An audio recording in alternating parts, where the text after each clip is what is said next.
This is Christian Cisneros with the Noob News, and we're here at Staple with Monica Gallagher. Tell us a little bit about your project and yourself, and how everything's going here. This is a great convention.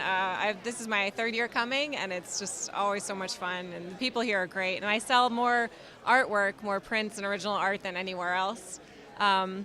But a lot of my comics range from stuff that's like real life and autobio to some fantasy Greek mythology.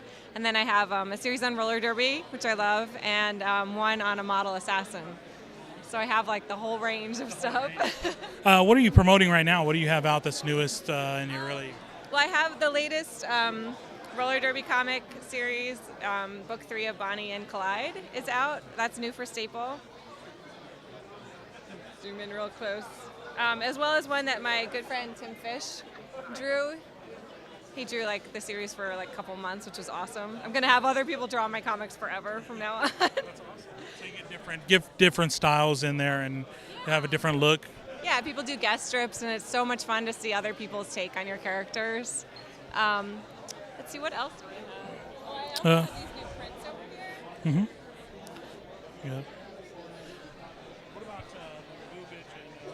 These are both autobio. Boobage is kind of my response to like self-esteem issues for girls. It's about like not having boobs and being like okay with that. But guys like always pick it up and they're like, I want to read about boobs, and then they're disappointed. I'm like, oh well. Not what I was expecting. And then the when I was a mall model is about when I was a mall model. Awesome. So a lot of your stories come from experiences that you have and. Yeah, for the most part. Everything's based at least a little bit on some experience. I mean, like, I wasn't an assassin that I could talk about, but, I can pretend that. What would you say if people wanted to get to know more about your comics or more about you, where can they go and find out?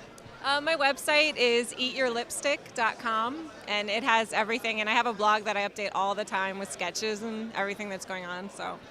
Do you have any Comic-Cons that you're going to, or any other events that you have that you're promoting that you want people to maybe can find you at?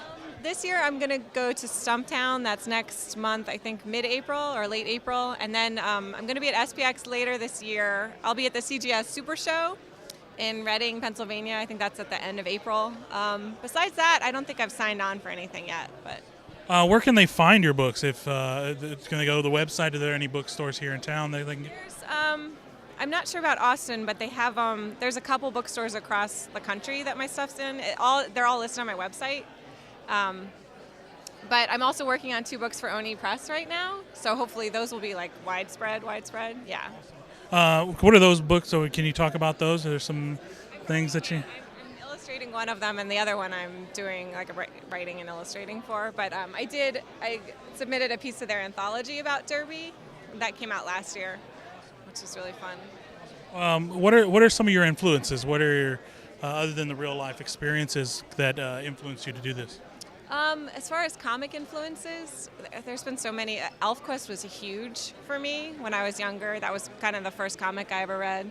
I got into a little bit of manga with Ranma, Rumiko Takahashi's stuff. And then I loved, Strangers in Paradise was amazing, and it's changed over the years, but I've had a lot of different ones. Would you say those comics are what kind of drew you into doing this, or is it like, did you always have love for the story and drawing? I've always been drawing, and I mean, when I was younger, the things I read were like Garfield and Calvin and Hobbes. And then I wanted to do animation, but then I realized that comics were basically a quicker form of animation, and I could do them like a lot faster and tell whatever story I wanted, and not spend hours drawing like one movement. So, yeah, I guess I've always been doing it for the most part. Is there anything else that you want to promote that people may not know, or that you really want to get out there? Well, for this show, I started doing portraits of my favorite horror movie heroines, and my favorite horror movies tend to be from the 70s and 80s. So I'm going to do one from each movie. So I have 3 of them right now, but I'm hoping to expand on those. So. Awesome. And can they get those if people wanted? Do you do commissions? Do people contact you? Yeah.